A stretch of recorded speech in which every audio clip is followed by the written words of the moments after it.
সুপ্রিয় দর্শক মণ্ডলী, আসসালামু আলাইকুম। Welcome back to my channel. Ali সাহেবের চ্যানেল পক্ষ থেকে চলে আসলো একটা রেসিপি নিয়ে। তো আজকে রেসিপি হচ্ছে আলুর পেঁয়াজু কুরকুরে, একদম মুচমুচে, খেতে খুবই সুস্বাদু। আর রেসিপিটা ভালো লাগলে অবশ্যই একটা লাইক করে যাবেন, আর আমার চ্যানেলটি সাবস্ক্রাইব করে অবশ্যই পাশে থাকবেন, কারণ আপনাদের একটা লাইক আমাকে অনেক দূর এগিয়ে নিয়ে যেতে পারে।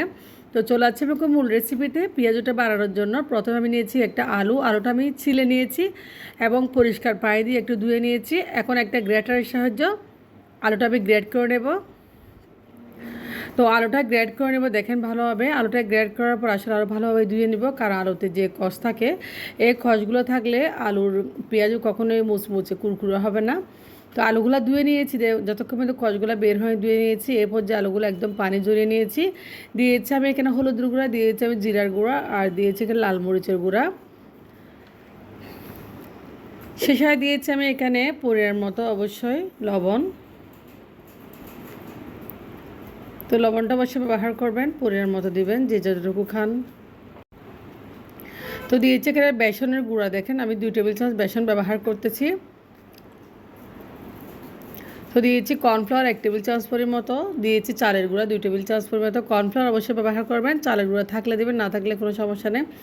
তো চালের গুঁড়া দিচ্ছি, বেসনের সাথে চালের গুঁড়া আসলে খুব ভালো লাগে, পেঁয়াজুটা খেতে খুব ভালো হবে, খুবই সুস্বাদু হবে। এরপর যে আমি ভালোভাবে হাত দিয়ে, দেখেন আলুগুলোর সাথে উপকরণগুলো মিক্স করে নিচ্ছি একদম হাত দিয়ে। তো আলুগুলো সফট হয়ে গেছে আসলে, হাত দিয়ে আর বেশি কষলে একদম সফট হয়ে দেখেন আলুগুলো। তো পেঁয়াজের একটা ব্যাটার রেডি হয়ে গেছে, দেখে বুঝতে পারছেন এটা কি ডালের পেঁয়াজও নাকি আলুর পেঁয়াজও, সেটা দেখে বুঝতে পারবেন না কেউ। তো এরপর যে আমি এখানে মিশাবো পেঁয়াজ। অবশ্যই আমি কাঁচামরিচ ব্যবহার করতেছি না, যেহেতু বাচ্চারা খাবে, কাঁচামরিচ দিচ্ছি না, আমি এখানে পেঁয়াজটা ব্যবহার করেছি। দেখেন আমি এরপর যে একটা পেঁয়াজও বানিয়ে নিচ্ছি, আগে থেকে তেল গরম করে রেখেছি। তো পেঁয়াজটা এভাবে সুন্দরভাবে বানিয়ে নেব। তো আমি পেঁয়াজটা ব্যবহার করেছি, আসলে ভিডিওটি স্কিপ হয়ে গেছে, অবশ্যই পেঁয়াজ দিয়েছি আমি পেঁয়াজতে। তো পেঁয়াজগুলো একদম কুরমুরো হয় কর্নফ্লাওয়ার ব্যবহার করার কারণে, আর আলু যেহেতু পানি জড়িয়ে নেবেন তখন দেখবেন যে কুরমুরো হবে। অবশ্যই আলুটা যেন শুকনা হয়। তো দেখেন হয়ে গেছে একদম কুরমুরে পেঁয়াজও, দেখতে খুবই লোভনীয় লাগতেছে। আলুর পেঁয়াজু আপনারা বানিয়ে বাসায় খাবেন। আলু এখন অনেক ভালো পরিমাণে আলু পাওয়া যাচ্ছে, এবছর অনেক আলু হয়েছে মাশাল্লাহ।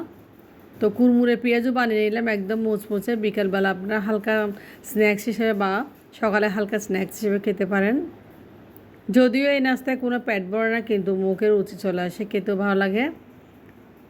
তো সবগুলা পেঁয়াজও আমি এভাবে বানিয়ে নিয়েছি স্টেপ বাই স্টেপ। আশা করি আজকে রেসিপিটা আপনার কাছে ভালো লাগবে, আর ভালো লাগলে আপনারা লাইক করবেন, শেয়ার করবেন। তো দেখেন আমি একটা প্লেটে নিয়েছি, পেঁয়াজগুলো খুব সুন্দর হবে।